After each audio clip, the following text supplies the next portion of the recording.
जय Hind friends, reflection जे centre के इस प्लेटफॉर्म पर आप सभी का स्वागत है। तो हम आधुनिक भारत के अगले सीरीज़ को लेकर चलते हैं, जो कि है सामाजिक सुधार आंदोलन। सामाजिक सुधार आंदोलन में हम लोग लेकर चलते हैं हिंदू धर्म में कौन कौन से सामाजिक सुधार आंदोलन हुआ। तो इसी संदर्भ में मेरा पहला आता है ब्रह्म समाज। ब्रह्म समाज की स्थापना 1828 ईस्वी में हुई थी और हिंदू धर्म में सामाजिक सुधार आंदोलन में सबसे प्रमुख और अग्रणी भूमिका किनका रहा था, तो राजा राम मोहन राय का रहा था। तो इन्होंने ही 1828 ईस्वी में ब्रह्म समाज की स्थापना की थी। अब देखते हैं राजा राम मोहन राय के संदर्भ में कि राजा राम मोहन राय का जन्म कब हुआ था। राजा राम मोहन राय का जन्म 22 मई 1772 ईस्वी को कलकत्ता प्रेसिडेंसी के हुगली जिला में के राधानगर गांव में हुआ था। ये बहुत ही विद्वान व्यक्ति थे। इन्होंने इनके पास कई भी भाषाओं का ज्ञान था, जैसे अरबी, अंग्रेजी, ग्रीक, फ्रेंच, जर्मन, फारसी, संस्कृत, लैटिन एवं हिब्रू के ये ज्ञाता थे। इन्होंने ही सबसे पहले 1809 ईस्वी में इक्कीसवादियों को उपहार, जिसे तुहफात उल मुवाहिदीन कहा जाता है, उसकी पुस्तक लिखी थी। इसमें इन्होंने ही बताया था कि एक ईश्वर को मानो, और यही इसमें बताया था। इन्होंने 1814 से 15 ईस्वी में आत्मीय सभा की स्थापना की थी।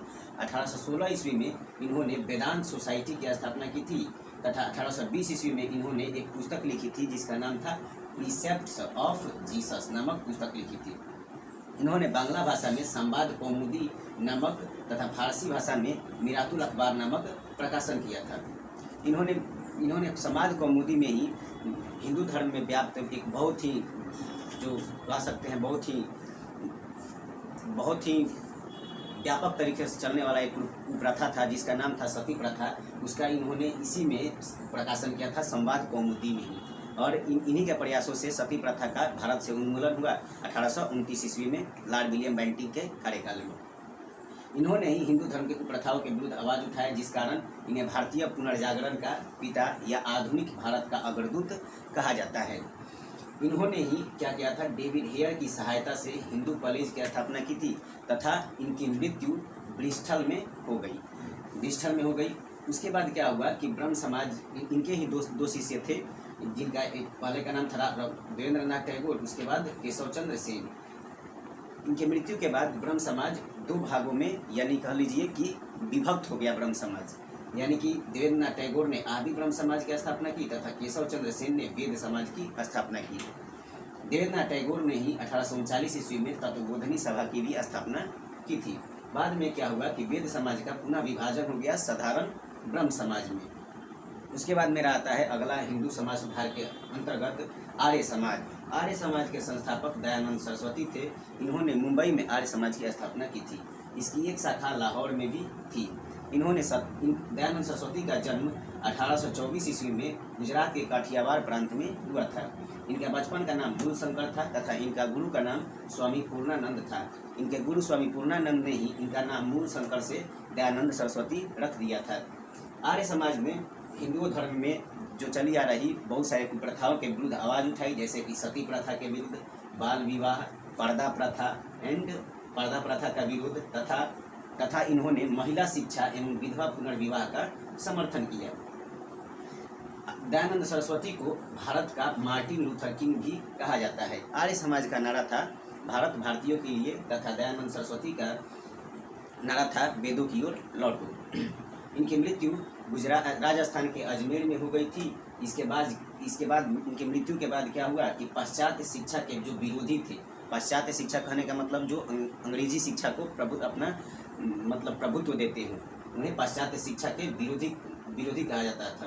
तो पाश्चात्य शिक्षा के विरोधी स्वामी श्रद्धानंद ने 1902 ईस्वी में कांगड़ी, हिमाचल प्रदेश में गुरुकुल की स्थापना की तथा पाश्चात्य शिक्षा के समर्थक हंसराज तथा लाला लाजपत राय ने डीएवी दयानंद एंग्लो कॉलेज की स्थापना लाहौर में की थी।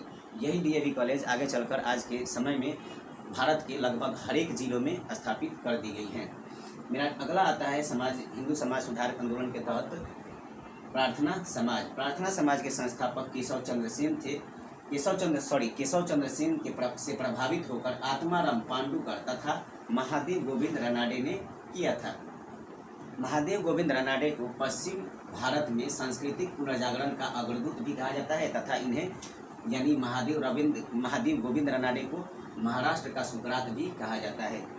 मेरा अगला आता है सामाजिक सुधार आंदोलन के तहत रामकृष्ण मिशन। रामकृष्ण मिशन का स्थापना स्वामी विवेकानंद ने किया था। तो स्वामी विवेकानंद के जो गुरु थे वे रामकृष्ण परमहंस थे। रामकृष्ण परमहंस का नाम बचपन का नाम गजाधर चट्टोपाध्याय था तथा इनकी पत्नी का नाम शारदा मणि था। ये दक्षिणेश्वर काली मंदिर के पुजारी थे। इनके शिष्य ही कौन थे? स्वामी विवेकानंद, जिन्होंने रामकृष्ण मिशन का स्थापना किए थे। स्वामी विवेकानंद का जन्म 12 जनवरी 1863 ईस्वी को कलकत्ता में हुआ था। इसीलिए 12 जनवरी को युवा दिवस के रूप में मनाया जाता है। इनका मूल नाम नरेंद्रनाथ दत्त था तथा 1897 ईस्वी में इन्होंने कलकत्ता के बेलूर नामक स्थान पर रामकृष्ण मिशन की स्थापना की थी। स्वामी विवेकानंद ने ही 11 सितंबर 1893 ईस्वी को शिकागो के प्रथम विश्व धर्म सम्मेलन में हिस्सा लिया। ये बम्बई से पेनिनसुलर नामक जहाज से यूएसए के लिए रवाना हुए।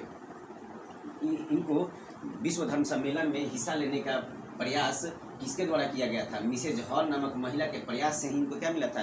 विश्व धर्म सम्मेलन में शामिल होने का मौका मिला था।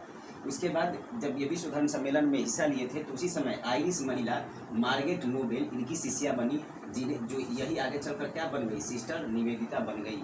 1902 ईस्वी में इनकी मृत्यु हो गई। इन्हें हिंदू नेपोलियन या तूफानी हिंदू भी कहा जाता है। सुभाष चंद्र बोस ने इन्हें आध्यात्मिक गुरु कहा था।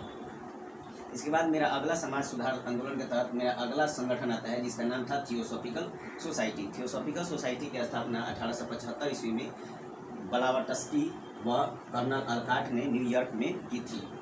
1882 ईस्वी में अडयार मद्रास के अडयार नामक स्थान पर एक अंतर्राष्ट्रीय कार्यालय खोला गया। बाद में 1888 ईस्वी में एनी बेसेंट इसकी सदस्य बनी और फिर 1907 ईस्वी में इसकी अध्यक्ष बनी।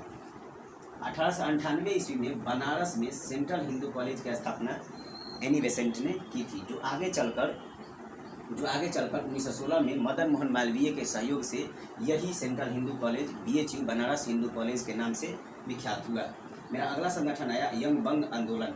इसकी स्थापना 1828 ईस्वी में हेनरी विवियन डेरिजियो ने किया था। हेनरी विवियन डेरिजियो को आधुनिक भारत का प्रथम राष्ट्रवादी कवि भी कहा जाता है। इन्हें यंग बंग आंदोलन का मुख्य उद्देश्य था कि भारतीय प्रेस की स्वतंत्रता की मांग कर रहे थे। यह एक बंगाल के युवाओं का एक आंदोलन था।